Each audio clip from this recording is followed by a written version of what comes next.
case briefs, and so much more. LSData's got what you're looking for. In Commissioner v. Clark, a 1989 Supreme Court case, the issue at hand was how cash payments received as part of a merger between two corporations should be taxed. A shareholder had received both cash and stock in the merger, and the question was whether the cash should be considered a dividend and taxed as ordinary income or treated as a capital gain. Lower courts had ruled that the cash payment should be treated as a capital gain.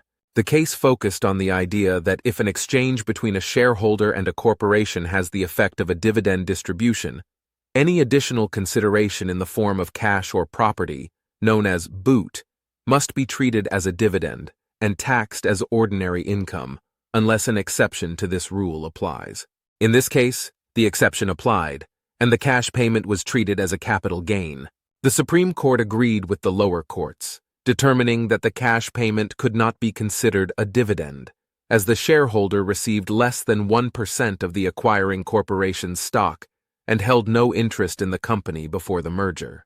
The court held that the boot payment was not subject to ordinary income tax under Section 356(a)(2) and should be considered as part of the money received from stock sales, eligible for capital gains tax treatment.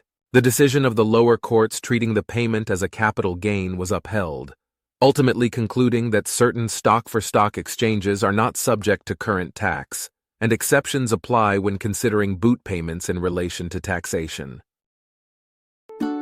Case briefs, and so much more. LSData's got what you're looking for. Visit lsd.law, elevate your mind. Leave the stress of class.